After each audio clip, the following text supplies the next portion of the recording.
All right, welcome to Season 2 of Sports Bit. Betting Insight today, Pauly and Teddy back from vacation. Big game breakdown, the Giants and the Marlins, the Tigers and the Mariners, deep dive, preseason and Hall of Fame recap, bad beats, bad bets coming up in a second, and the Olympics. What an abomination last night. Now we got to wait till Thursday for the NFL to start as the Hall of Fame game is canceled.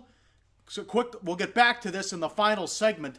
Why is there a Tim McGraw concert on Friday, 2 days before the game? Why are you painting the field before the game? And why are you getting the turf from New Orleans to come in and put it down? You had a year to get ready for this damn game. You blew it, NFL and Hall of Fame. Embarrassing. Well, I mean, look, Paulie, the NFL, they call it the no fun league, the not for long league. It's got a million acronyms. But one thing the NFL has always stood for, above player safety, above anything, has been dollar signs. Yeah. What's the Hall of Fame game about? It's about making money for the league. Big disappointment for the league to cancel. And of course, in Canton, they cost them several $1 million to cancel the game. So at least we got to give them credit for canceling the game when they were trying to figure out a way to play it.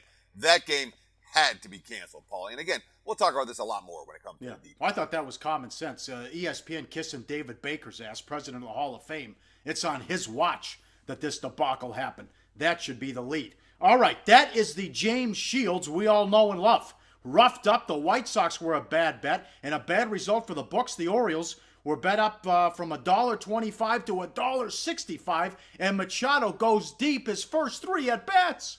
Yeah, and not just his first three at-bats. He had a home run in the first, in the second, and in the third. Beautiful. That only tied the record. Carl Reynolds did it for the White Sox in 1930, a guy that only hit 30 home runs in his career. But the books took a beating on this one. As you mentioned, a 40-cent line move, all in favor of Baltimore. And when James Shields, and this is the Shields we know and love, the Shields we were talking about so often earlier in the season, he had a nice little stretch pre-trade deadline. Well, not yesterday. Lit up. And the books lit up in that one as well. Yep. Giants were a bad bet up from $1.05 to $1.35. The Giants have lost the last 5 starts by Mad Bum. In 8 of his last 10 starts, he allowed 2 hits and he got beat. Yeah, I mean, that's the story with Mad Bum. I mean, Mad Bum's got a 2.58 ERA over his last 10. And the Giants are 2-8 in those games. Obviously, we're going to be talking more about the San Francisco offensive problems in just a few minutes when it comes to big game breakdown. But this is kind of a theme that we've had on SportsBet all year. It's not just the starting pitching. It's not just the starting pitching. And we say it over and over again.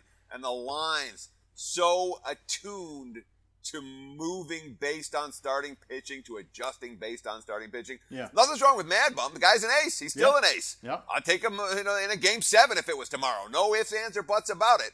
And yet the Giants are 2-8, and he's laying chalk every time. And if you're betting San Fran, you're getting slapped around because that team can't hit right now, and that team's bullpen is no good right now. And San Fran hasn't won a series since the All-Star break. Jesus. And if you've been betting Mad Bum, you've been getting clocked. My condolences to those who had him yesterday. Yep, another bad result for the books. The Cardinals were bet down from $2.50 to $2, and the Braves thumped them again. Yeah, back-to-back wins for Atlanta over St. Louis. And, big dogs at both games. They took the lead in the top of the first, each of the 2 games over the weekend, and then they never trailed. And Atlanta, how many times have we said this on SportsBet in Season 1? Yep. Braves, you don't want to bet them in Atlanta. They get on the highway, all of a sudden, guess what?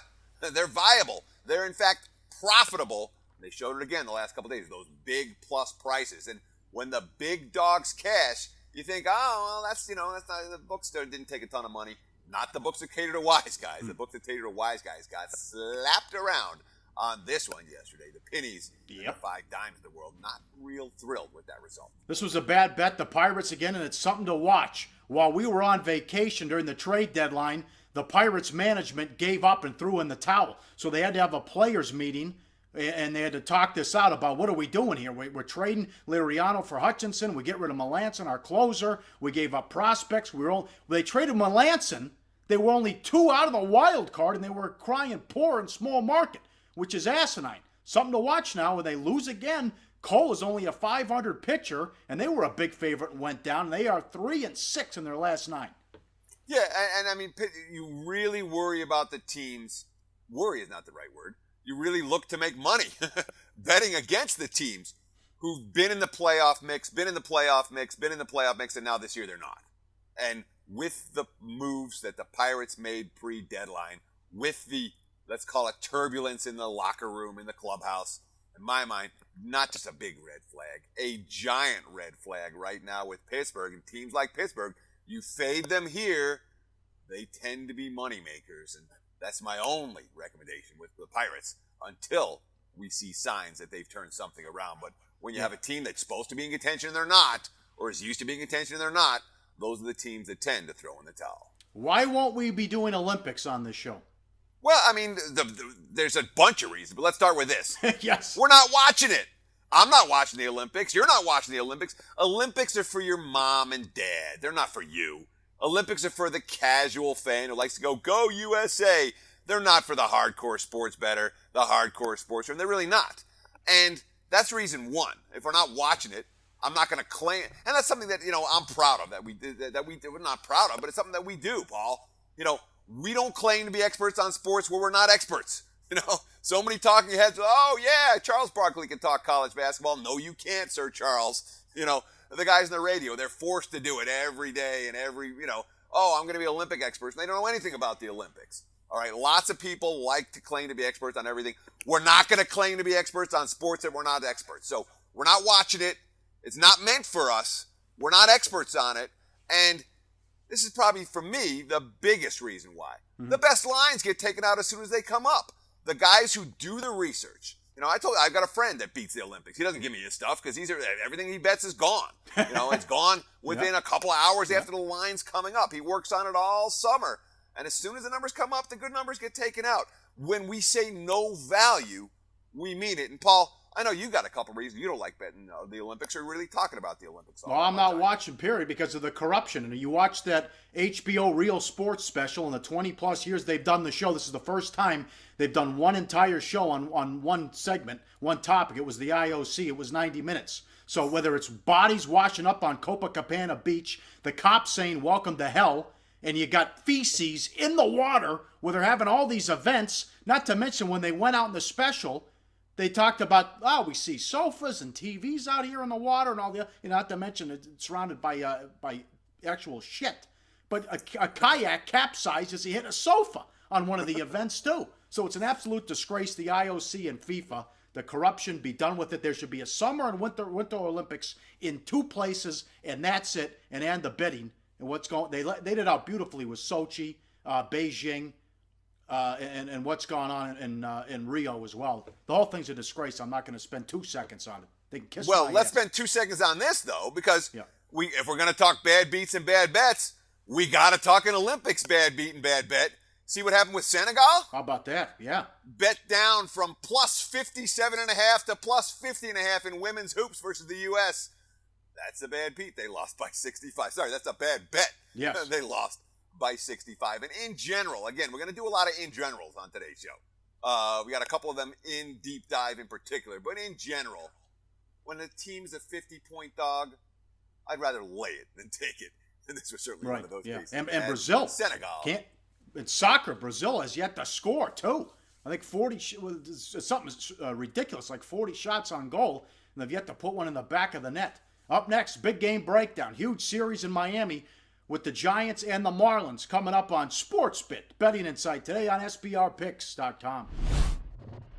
Tune to the MLB Odds Couple show for Monday, August 8th. We got a short card, but Mike Brenner, I got a bunch of picks. All totals this time. Totals, all low shack. Yes, totals is what I'm liking on this card. Anything you're thinking about? 2 or 3 of them jumping out on me. Really? That's right. Okay, come watch the show Monday, August 8th. Back on SportsBit, as always, live odds, sportsbookreview.com. Giants and the Marlins. Cueto against Fernandez. Marlins $1.45, 6.5 the total. And we've been telling you how great Fernandez has been in Marlins Park. But is he starting to wear down now? Huge series here. The Marlins have a 1-game lead over the Cardinals for that second wild card spot. But 22-6 career at home. 26-2 rather, career at home. Yeah, 26-2 with a $1.62 ERA. And, of course, Miami coming in off another win in Colorado. They're ahead of St. Louis in that wild card race. I like the feel of this team a lot, but I'm definitely concerned about Jose Fernandez wearing down over the back half of the campaign. This is a guy that didn't have a full season in 2014. He didn't have a full season in 2015. He only threw 126.1 innings over those 2 seasons combined. Now here we are in 2016, and he's already thrown 131.2. All right, and when we start to look at the numbers, we're showing significant decline. Before July 1st, 11-3 with a 2.28 ERA. In 96 innings, he gave up 5 home runs. Well, since July 1st, he's 1-3. The ERA's over 4. The innings pitched, only 35. Home runs allowed during those 35 innings, same as he allowed over the entire first 3 months of the campaign. Mattingly tried to bring him along slowly. Fernandez still hasn't thrown a pitch in the 8th inning all season, but I'm not convinced he has a full season's worth of stamina. But at least against the Giants tonight, they've gone flat since the All-Star break, Paulie. They really have. 6-15 since the break. They've lost every series. You look at this graphic. Here's the offense with the Giants. Pre-break, average 263. Post-break, 245. Everything way down. You look at on-base percentage, slugging, and OPS. And that puts a lot of pressure on Cueto now with this staff, because they know if they just what happened on Sunday. You make one mistake, you lose the game. Yeah. And Cueto, think about his last start. He, led 4-0 into the bottom of the 7th at the Phillies, and he left tied 4-4 in the 8th. He gave up home runs to Howard and Cameron Rupp, and he threw 112 pitches. Bochy left him in too long, which, I'm a huge Bruce Bochy fan. This was a mistake, and it was a mistake in that game, and I worry about it being a mistake moving forward for Johnny Cueto. There is a big bullpen edge, though. I mean, San Fran, Bumgarner threw the complete game on Sunday. The Marlins only got 5 innings from Cashner on Saturday, only 5 from Conley on Sunday. Their middle relief is gassed. But if Fernandez can get it to the late stages, the closer, A.J. Ramos, well, he got both Saturday and Sunday off. He's fully rested and ready. So the back end of the bullpen for Miami is just fine. The middle relief core, not so much. All right, game number 2. Again, live odds, sportsbookreview.com. All of a sudden, this is a big series now. The Tigers on the road to take on the Mariners. Former against Iwakuma. $5, 7.5 the total. The Tigers hit the road after 9 straight at home. They're right behind Cleveland, not only a couple games back, and they have the lead over the Red Sox for the second wild card in the American League. And Fulmer has been a big key in his control. He's got it under control in his literally with how well he's been pitching. Oh, yeah. I mean, we're talking about a guy who's 9-2 with a 2.42. That's really good. But the Tigers are 15-2 in his 17 starts.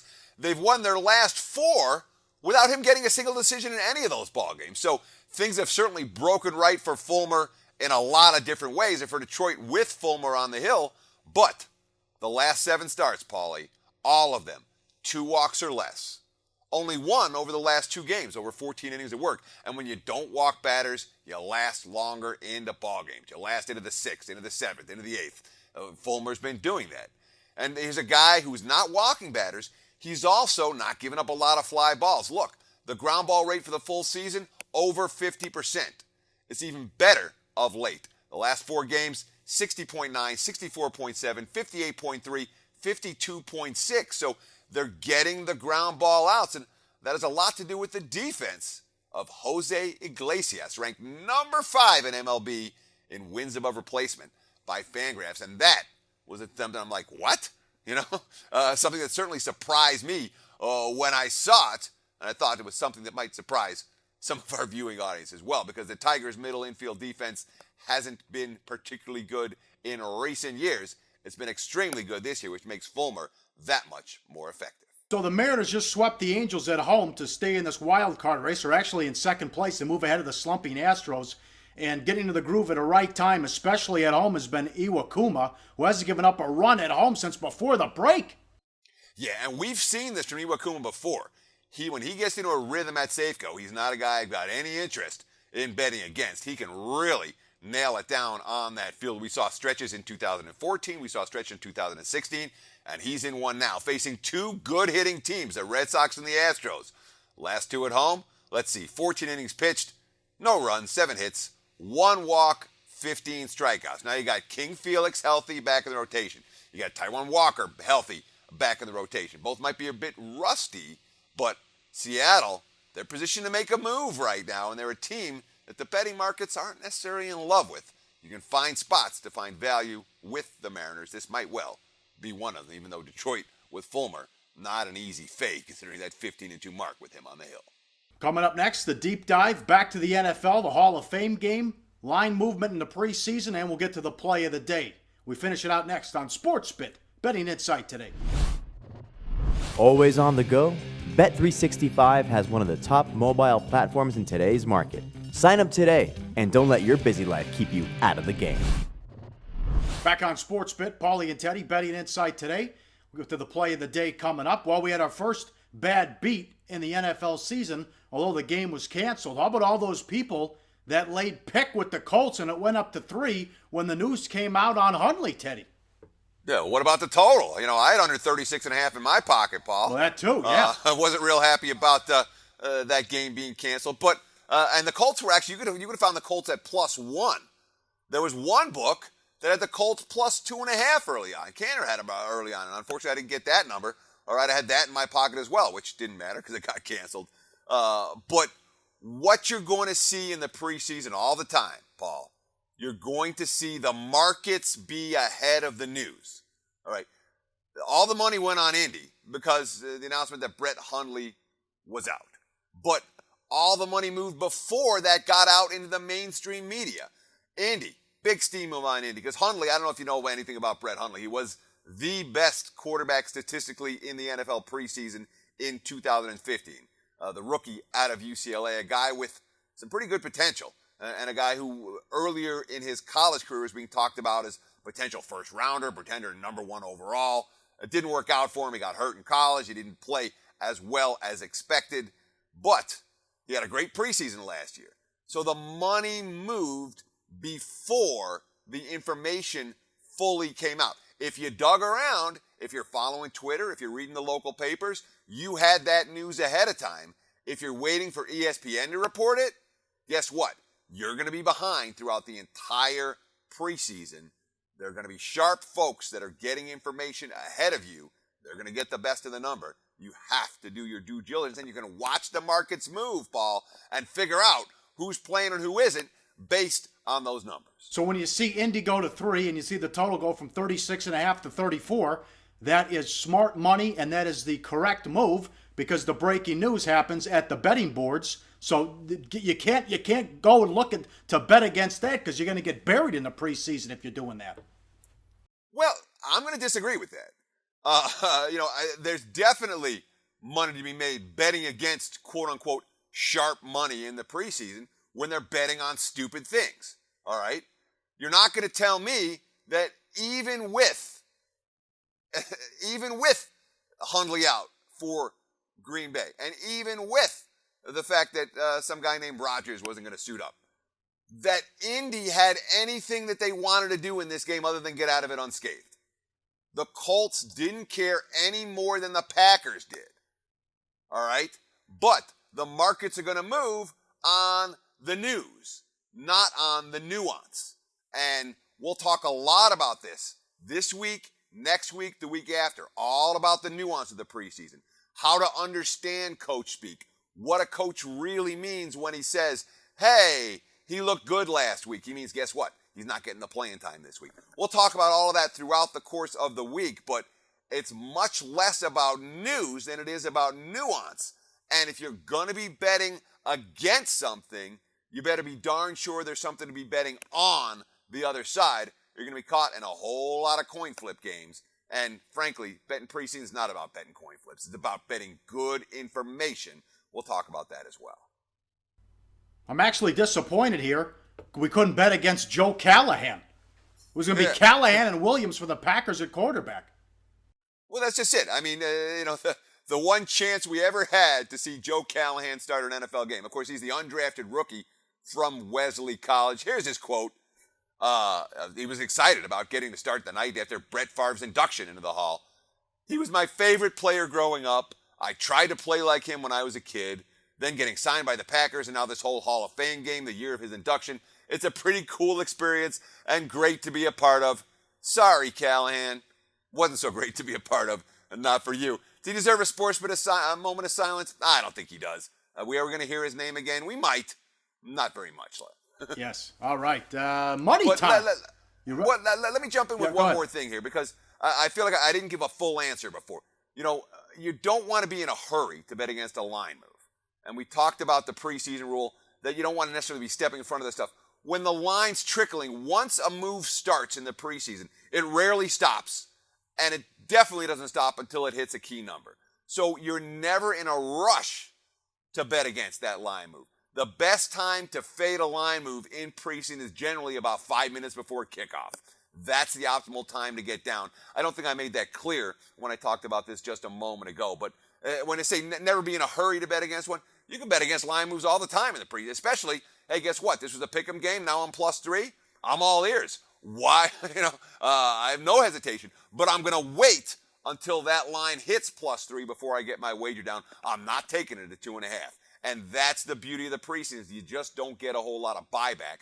Once these lines start to move, they tend to keep on moving in that same direction. And when line moves are predictable, they're that much easier to figure out when's the optimal time to get your wager down. All right, the next couple days on the show, how to attack the preseason, quarterback competition, coach speak, we'll get to all that. And 6 games Thursday, what's Belichick going to do with Garoppolo, what happens in Denver, what happens in Philly, we'll get to all that coming up. Money time, play of the day. When we had that 10-1 streak, we told you, hey, don't get used to this. It's gonna turn, and it did. So we had that slow streak here the last couple weeks in baseball. But right before we went on vacation, some viewers got it at 11-1. We had it at 9-1. Nice. Brandon Grace, 9-1, 10-1, 11-1 to finish in the top 5 at the PGA. He finished tied for 4th. So there is a nice ticket we cashed with that one. So we'll get back on the winning streak here. And we talked about it earlier. Play of the day. Betting number 952. The Marlins -145. Giants can't hit. Fernandez 26-2. Career at home. That's the play of the day. We'll be back tomorrow. Good to be back. Season 2. Football's here. Pauly and Teddy. Sports Bet. Betting Insight today on SBRPicks.com.